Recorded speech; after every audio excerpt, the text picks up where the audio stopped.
제국의 시선, 생존 드라마의 시작. 1400년 전 세계 최강의 제국들이 있었습니다. 그들의 시선은 오직 한 곳, 요동과 한반도. 고구려의 멸망은 역사의 끝이 아니었습니다. 중국 역사책 속에 기록된 우리 왕조들의 더욱 치열한 생존 드라마의 시작이었습니다.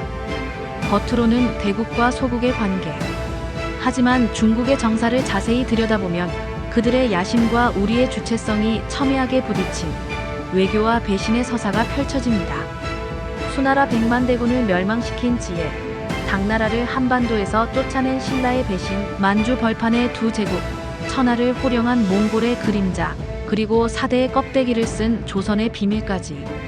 오늘 우리는 중국 역사책 속 K-드라마의 후반부를 엿봅니다.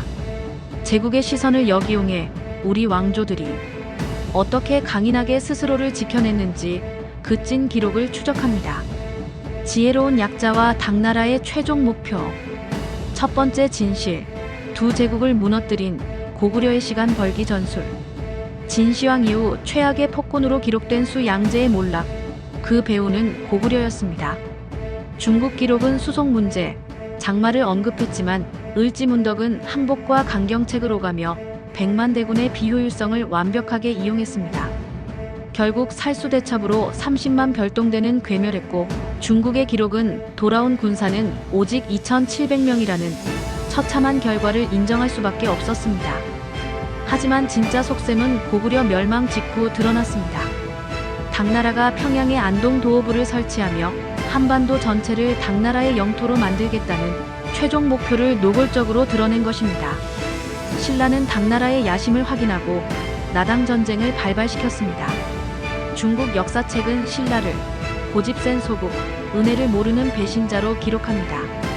하지만 이 기록이야말로 세계 최강의 당나라가 동맹국이었던 신라와 싸워 패배하고 물러났다는 사실을 역설적으로 증명합니다. 맹주의 선전포고와 금빛 자랑. 두 번째 진실, 제국을 긴장시킨 만주 맹주 발해와 문화 강국 신라의 투트랙 외교.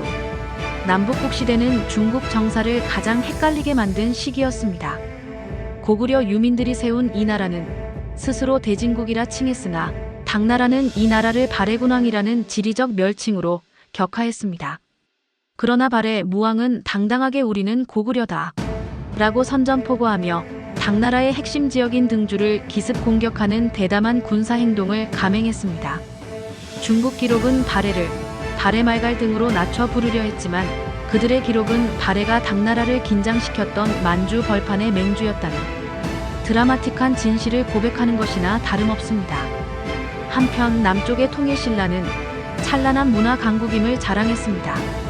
중국 기록은 신라 사신들의 금빛 화려한 복장과 발달된 문물을 기록하며 마치 당나라 유학파들이 본국에서 성공 신화를 쓴 것처럼 신라 유학생들의 당나라 과거 급제 기록은 신라가 군사력 대신 문화의 힘으로 동방의 패권을 유지했음을 보여줍니다.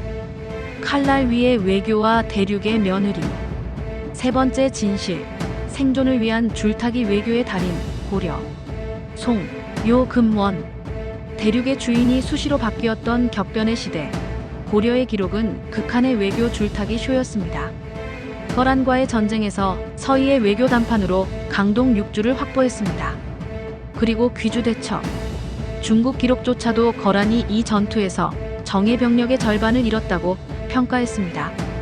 당대 세계 최강의 기마군단이었던 거란을 평지에서 괴멸시킨 우리 역사상 가장 위대한 승리 중 하나입니다. 하지만 몽골이 세운 원나라 지배기는 가장 치욕적인 기록이었습니다. 원사에 자세히 기록된 부마국의 현실. 고려 국왕이 원 황제의 사위, 즉 대륙의 며느리가 되어 내정을 간섭받고 백성들은 공려 징발 등 비극적인 현실에 놓였습니다. 효자 코스프레와 격변의 굴욕. 네 번째 진실, 모범생의 비밀. 사대주의의 껍데기를 쓴 조선의 실리 외교. 조선은 건국 초부터 명나라의 사대 외교를 표방했습니다. 중국 기록은 조선 왕이 얼마나 정성스럽게 조공을 바쳤는지 자세히 적습니다. 이는 조선이 효자 코스프레를 통해 실질적인 자주권을 유지하려 했던 외교 무대였습니다. 그러나 임진왜란 당시 명나라 지휘관 송응창의 기록은 조선을 지키는 것이 곧 중국을 지키는 것이라는 냉정한 계산을 숨김없이 드러냅니다. 명나라는 오히려 조선을 깊이 의심했고 명나라 경략 송응창은 전쟁을 끝내기 위해 도요토미 히데요시를 일본 국왕으로 책봉하고 조공을 허락하려 했습니다. 이는 조선의 주권과 자존심을 무시한 처사였습니다. 명나라가 멸망하고 청나라가 들어섰을 때 조선은 병자호란이라는 최악의 비극을 맞습니다. 청나라의 역사서 청사는 조선을 불복종했다가 무릎 꿇은 나라로 기록하며 승자의 시각을 여과 없이 드러냈습니다. 이 기록은 동시에 당시 동아시아 질서의 격변 속에서 조선이 겪어야 했던 정치적, 정신적 굴욕을 고발하는 비극적인 장면이기도 합니다. 주체성의 재발견. 중국의 정사. 그것은 단순한 역사가 아닙니다. 중화 우월주의라는 거대한 스크린 뒤편에서 우리 민족이 생존과 주체성이라는 두 개의 대본을 들고 펼쳤던 치열하고 숨막히는 연극이었습니다.